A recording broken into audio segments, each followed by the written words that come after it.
स्वागत है सभी लोगों का आपके अपने चैनल भारतीय ब्लॉगर में।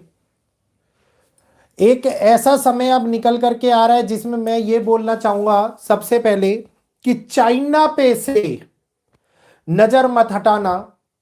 क्यों ये शब्दों का प्रयोग कर रहा हूं मैं, शायद आप लोगों को समझ में आ रहा होगा। एक विकराल युद्ध के संकेत दिखाई दे रहे हैं। इसके बारे में मैंने आपको पहले भी जानकारी दी है और मैं अब फिर जानकारी दे रहा हूं।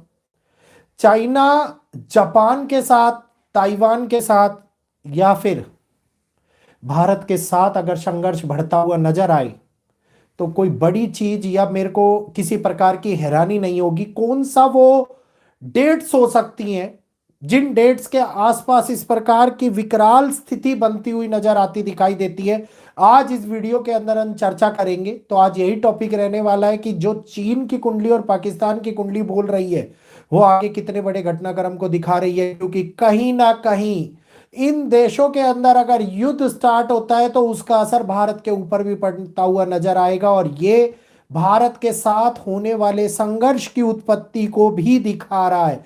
तो आज मैं तीनों देशों के बारे में आप लोगों को जानकारी देने वाला हूं। तो इस जानकारी का लाभ उठाइएगा, समझिएगा और देखिएगा कितना बड़ा चेंज, कितने बड़े, क्योंकि मैंने अभी सुबह भी एक वीडियो डाला था कि युद्ध दिखाई दे रहा है। लोग विश्व युद्ध के पीछे लगे हुए हैं, वो ये बात भूल गए हैं कि विश्व युद्ध की अगर हम बात करें तो रशिया और यूक्रेन का युद्ध जब शुरू हुआ था आज से 4 साल पहले, तो उस समय में भी ये युद्ध युद्ध चिल्ला रहे थे। लेकिन अभी तक वर्ल्ड वार तो होता हुआ नहीं दिखाई दिया। इस मध्यांतर के अंदर गाजा में कितने लोग मारे गए, पाकिस्तान के अंदर कितने लोग मारे गए, बलूचिस्तान में कितने लोग मारे गए, थाईलैंड कंबोडिया के युद्ध के अंदर कितने लोग मारे गए, ईरान इजराइल के युद्ध में कितने लोग मारे गए, ये किसी ने नहीं देखा, ना किसी ने इस बात को सोचा। तो केवल विश्व युद्ध के प्रति हम लोगों की जागरूकता हम लोगों को एक तरीके से भ्रम की स्थिति में फंसाती है। क्योंकि कई अन्य मोर्चे, कई नए युद्ध के वॉर फ्रंट इस समय के अंदर 2026 के अंदर उत्पन्न होते हुए दिखाई देते नजर आ रहे हैं। तो एक बात आप समझ लीजिए कि हम केवल और केवल परमाणु युद्ध या न्यूक्लियर युद्ध को युद्ध नहीं मान सकते। आज की स्थिति के अंदर भारत भी एक युद्ध लड़ रहा है जिसके विषय में मैं आप लोगों को पहले भी बता चुका हूं, एक स्पेशल वीडियो दिया था। और वो वीडियो मुझे अच्छे से याद है जब दिया गया था, जब माइक्रोसॉफ्ट का सर्वर बंद नहीं हुआ था, बहुत सारी फ्लाइट कैंसिल नहीं हुई थी। याद है आप लोगों को उस वीडियो के बारे में, जब मैंने कहा था कि भारत दो तरफा लड़ाई लड़ता हुआ नजर आएगा। और वो दो तरफा लड़ाई कौन सी होगी? लोग चिकन नेक को देख रहे थे, लोग पाकिस्तान और उसको देख रहे थे, और वो दो तरफा लड़ाई को भूलते हुए नजर आ रहे थे। तो इस बात को थैंक यू आयुष कंफर्म करने के लिए, सभी का धन्यवाद जिन्होंने बोला है, शशि मनचंदा जी, राज शर्मा जी। तो अब एक ऐसी समय की उत्पत्ति होती हुई नजर आ रही है जिसमें भारत भी युद्ध लड़े, चाइना भी युद्ध लड़े। और चाइना वो वाला युद्ध ना लड़े जो आंतरिक युद्ध है, यह अदृश्य युद्ध है, हिडन वॉर जिसको कह रहा हूं मैं, नहीं, डायरेक्ट वॉर, फ्रंट वॉर की उत्पत्ति दिखाई देती हुई नजर आ रही है। तो सबसे पहले इस टॉपिक को मैं स्टार्ट करूं उससे पहले आप लोगों से कहना चाहूंगा कि जो जो लोग जुड़ रहे हैं फटाफट से चैनल को सब्सक्राइब का बटन दबा लीजिए, फटाक से सब्सक्राइब का बटन दबाइए, बेल आइकन को ऑल पर करिए, सब्सक्राइब करते जाइए और जुड़ते जाइए। नंबर दूसरी बात, एक और बात बोलना चाहूंगा, आज और कल का दिन आप लोगों के पास में बचा हुआ है। बहुत सारे अपॉइंटमेंट प्रोसेस हो गए हैं। तो जिन जिन लोगों को प्रोसेस कराने हैं, पुराने प्राइस के ऊपर डिस्काउंट प्राइस जो चल रहा है आप लोगों का, फटाफट से प्रोसेस करा लीजिए। क्योंकि इसके बाद में जनवरी माह के अंदर हम अपॉइंटमेंट बुक नहीं करेंगे और ये आप लोगों के पास में लास्ट डे है कल का। तो आज और कल का 8 बजे तक का समय फटाफट से लाभ उठाइए। नंबर वही है 9634566899। रिपीट कर रहा हूं नंबर, व्हाट्सएप पे मैसेज कीजिएगा, कॉल मत कीजिएगा। 9634566899। भवानी जी कह रहे हैं भाई mega earthquake will be deadly than the war. देखो, मेगा अर्थक्वेक की बात अगर मैं करूं, मेगा की बहुत महाभूकंप, तो महाभूकंप की मेरे को तीव्रता की जगह महाभूकंप का बार बार आना, मतलब भूकंपों का बार बार आना ज्यादा खतरनाक दिखाई दे रहा है, जिसको फ्रीक्वेंसी इंक्रीज होना कहते हैं ना, जो मैंने कल भी बोला था। तो फ्रीक्वेंसी इंक्रीज होती हुई नजर आती दिखाई दे रही है। तो सबसे पहले हम बात करते हैं इस टाइम के ऊपर। जो मंगल का 7 तारीख को राशि परिवर्तन हुआ, जिसको मैंने आप लोगों को पहले भी बोला कि ये राशि परिवर्तन बहुत ही ज्यादा महत्वपूर्ण परिवर्तन माना गया है। क्यों? क्योंकि इस समय पर पाकिस्तान की कुंडली का अगर मैं बात करूं तो मेष लगन की कुंडली बन रही है पाकिस्तान की, और मेष लगन की कुंडली जिसके अंदर शनि देव की 7.5 आरंभ हो रखी है। शनि देव की 7.5 का आरंभ मतलब जीवन के अंदर उसके बुरे कर्मों का फल मिलना, और वो बुरे कर्मों का फल ऑलरेडी भोग रहा है। अब इस समय के बाद में आप ये देखिए जो ग्रहों की स्थिति है ये आधार दिखा रही है कि इस देश के अंदर संभवतः बहुत बड़ा बदलाव और परिवर्तन उत्पन्न होता हुआ नजर आएगा, क्योंकि मेष लगन की कुंडली के अनुसार चंद्रमा की महादशा, शुक्र की अंतरदशा जो केतु की दृष्टि प्रभाव से ग्रस्त है, बहुत ही ज्यादा अशुभ मानी जा रही है। इस समय के अंदर शनि की 7.5 का प्रभाव दिखना आतंकवाद के कर्मों का फल भोगने के बराबर, और खास तौर के ऊपर 28 नवंबर के बाद का समय जिसमें केतु के भाव भूमि तत्व पर दृष्टि डाल रहे हैं, ये दिखा रहे हैं कि अब मुसीबतें जन्म लेंगी। अब वो समय आएगा जिसमें रणनीतिक पूर्ण युद्ध की स्थिति में भारत के साथ पड़ते हुए पाकिस्तान में या फिर बलूचिस्तान के अंदर या सिंध या पंजाब के अंदर किसी प्रकार से फिर से हिस्सों में बंटने वाली श्रृंखला का निर्माण होता हुआ नजर आए। तो हिस्सों में बंटने वाली श्रृंखला का निर्माण अगर हम लोग बात करते हैं तो ये श्रृंखला हमारे सामने मुसीबतों को जन्म देती है। अब ये श्रृंखला हमारे सामने दिखाती है कि अब घटनाएं घटित होंगी ही होंगी। कई लोग बार बार कॉल करते हैं, बार बार कॉल मत कीजिए। अपना अपॉइंटमेंट प्रोसेस कराना है तो मैसेज कीजिए, वरना नंबर ब्लॉक हो जाएगा। फिर मेरे से मत बोलिएगा कि भैया नंबर ब्लॉक हो गया। तो ये समय अब हमारे सामने हानिकारक स्थितियों को उत्पन्न कर रहा है पाकिस्तान की कुंडली में। तो ये जब पाकिस्तान की कुंडली का असर भारत की कुंडली पे अगर मैं देखता हूं तो थर्ड हाउस के ऊपर जो वृश्चिक लगन की कुंडली में हमारे वृश्चिक लगन की कुंडली है, वृषभ लगन की कुंडली है, सॉरी वृषभ लगन की कुंडली के अंदर दिखा रहा है कि अर्थ डायरेक्शन और मोमेंटम के कारण चेंजेस बहुत बड़े तौर के ऊपर हमारे सामने मुश्किलों को लाते हुए नजर आ रहे हैं पड़ोसी के माध्यम से। तो अब ये युद्ध भयंकर युद्ध होने वाला है। अब ये युद्ध हमारे सामने उन मुसीबतों को लाने वाला है जिसको हम चाहे समझे चाहे ना समझे, ये हमारे लिए स्थितियों को खराब करेगा ही करेगा, और भारत इसके अंदर फंसता हुआ नजर आएगा। यहीं पर अगर मैं बात करता हूं चाइना की कुंडली की, देखिए पाकिस्तान की कुंडली के अंदर तो टूटना, भागों में बंटना, और खास तौर के ऊपर इस समय के अंदर आतंकवादी घटनाओं का परस्पर बहुत तेजी से प्रभावित होना हमारे सामने बड़े युगों को बनाता हुआ नजर आ रहा है। तो इस समय के अंदर अगर हम बात करते हैं चाइना की कुंडली, तो सावधान, पूरी तरीके से बोलूंगा सावधान, चाइना के ऊपर नजर बना करके रखिएगा।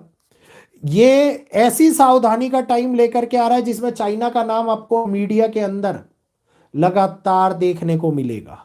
ये वो समय आ गया है जहां पर चाइना पाकिस्तान के साथ में या बांग्लादेश की इन्वॉल्वमेंट लेकर के भारत को किसी तरीके से घेराव या फंसाने का काम करे, ये समय बनता हुआ नजर आ रहा है। और ये घटना, मंगल ऑलरेडी धनु राशि के अंदर प्रवेश कर चुके हैं, और ये धनु राशि में प्रवेश होने के बाद में शनि पर दृष्टि डाल रहे हैं। और शनि पर दृष्टि का मतलब है, अगर चाइना की कुंडली बात करें 1 अक्टूबर 1949 1515 बीजिंग का जन्म है चाइना का, और ये 12 जिसको कहते हैं ना चाइना का चक्र अलग चलता है, तो 12 प्रकार के जिनावरों वाला चार्ट ये लोग फॉलो करते हैं जिसमें अलग अलग जानवर है। और अलग अलग जानवर के अंदर अगर मैं बात करता हूं तो कई तरीके से संभवतः चूहा, बैल, बाघ, खरगोश, ड्रैगन, सांप, घोड़ा, बकरी, बंदर, मुर्गा, कुत्ता, सुअर, ये सारे के सारे अलग अलग तरीके से हर साल का एक जानवर माना जाता है। 2022 का बाघ था, और अब 2026 का जो जानवर आ रहा है वो आ रहा है घोड़ा। तो ये व्यक्तित्व, स्वभाव और भाव को दिखाता है जो भागता हुआ नजर आता है। और ये दिखाता है कि इस समय के अंदर जो 8वें भाव के अंदर शनि बैठे हुए हैं, मुख्यतः ये चाइना को, मकर लगन की कुंडली बन रही है, बहुत बड़े तौर पर प्रभावित करते हुए नजर आ रही है। दिखा रहे हैं कि चाइना एग्रेशन को बढ़ाता हुआ नजर आए, मंगल एग्रेशन को बढ़ाए, जो एकदम से होने वाली घटनाओं को दिखाए। और कंपैरेटिवली शनि राहु और नेपच्यून, ये एक ऐसे है कि मंगल की वो दृष्टि जो राहु और नेपच्यून और शनि पर हो, ये दृष्टि डालती हुई आगे समुद्री लड़ाइयों को जन्म दे रही है। समुद्री लड़ाइयों का मतलब आप समझ गए होंगे कि कहीं ना कहीं जापान के साथ में ये युद्ध कर दे, ये ताइवान के साथ में युद्ध कर दे, या फिर ये भारत के साथ में युद्ध कर दे। इस टाइम के ऊपर बनने वाला ये ग्रहों का संकलन हमारे को कंपैरेटिवली ज्यादा परेशान करने वाली लड़ाइयों को उत्पन्न कराता हुआ नजर आता दिखाई दे रहा है। तो इस समय के अंदर जो मैं आप लोगों के सामने बात करूंगा, ये एक ऐसा समय है जिसमें 40 दिन का प्रभाव, यानी कि अगर बिफोर डेट नोट डाउन कर लीजिएगा और ध्यान से, ये मैं ये बोलूंगा कि ये वैदिक एस्ट्रोलॉजी पर और मेरे ज्ञान पर आधारित डेट है। इनको ये मत समझिएगा कि भैया ये वाला घटनाक्रम है, ये ऐसे बन रहा है, ये ऐसे बन रहा है। जो मैं सामर्थ्य निकालने में, मैं उसके ऊपर विचार करके इसको आप लोगों को बता रहा हूं। अगर ये 16 फरवरी तक अगर चाइना युद्ध के अंदर इन्वॉल्व हुआ, तो एक खतरनाक युद्ध उत्पन्न होता हुआ नजर आएगा एशिया के अंदर, बहुत खतरनाक युद्ध। इसके बाद में मैं आप लोगों को एक और डेट बता देता हूं कि जब मंगल मीन राशि के अंदर एंटर करेंगे, जो मैं बता रहा हूं ना, शनिदेव के साथ में मिलेंगे मंगल, और मंगल का मीन राशि में एंटर करना उस समय को और भी ज्यादा खतरनाक बनाता हुआ नजर आ रहा है। तो ज्यादा टिपिकल टाइम जो निकल करके आ रहा है वो निकल करके आ रहा है 18th of 28th of December से लेकर के 16th ऑफ जनवरी। इसके बाद में 5-6 दिन का समय छोड़ दीजिए, फिर 20th ऑफ जनवरी से लेकर के आपका फरवरी तक की जो डेट मैंने दी है, इस समय के अंदर युद्ध के हालात बन सकते हैं। और 2 अप्रैल 2026 से 4 महीने के लिए तो बहुत खतरनाक 2026 होने वाला है दोस्तों। अब इस समय के अंदर क्या होगा कि मंगल और शनि का एक मेल क्रिएट होगा। चाइना की कुंडली में 4th हाउस के स्वामी है और मीन राशि के अंदर रिस्ट्रिक्शंस दिखाते हैं, और मीन राशि में बैठे हुए शनिदेव जो दिखाते हैं कि पीपल्स के ऊपर, ग्रुप ऑफ पब्लिक को रिलेट कर रहे हैं, पब्लिक के ऊपर रिस्ट्रिक्शन लगाए, रोक लगाए, लैंड पे कब्जा करे, या फिर किसी प्रकार के आगे बढ़ाने के लिए कोई मुसीबतों को जन्म दे। इस टाइम के ऊपर होने वाले हालात बड़े तौर के ऊपर उत्पन्न होने वाली स्थितियों को दिखाएंगे। इसमें केतु सिंह राशि के अंदर जो गोचर कर रही है, केतु का सिंह राशि के अंदर गोचर करना मतलब ये दिखा रहा है इस कुंडली में कि वो 8th हाउस के ऊपर, शनि के ऊपर से, 8th हाउस के ऊपर से शनि के घर से इंटरेक्ट करते हुए गुजरेंगे, और ये क्रिएट करेगा एक बड़े इकोनॉमिक कोलैप्स को। तो वॉर होगा तो खर्चे होंगे, खर्चे होंगे तो इकोनॉमी के ऊपर भी फर्क पड़ेगा, और खास तौर के ऊपर जो नेबरहुड 3rd हाउस राहु का प्रभाव के घिराव में आ रहे हो, तो एक कॉन्फ्लिक्ट क्रिएट करेगा पड़ोसियों के साथ में।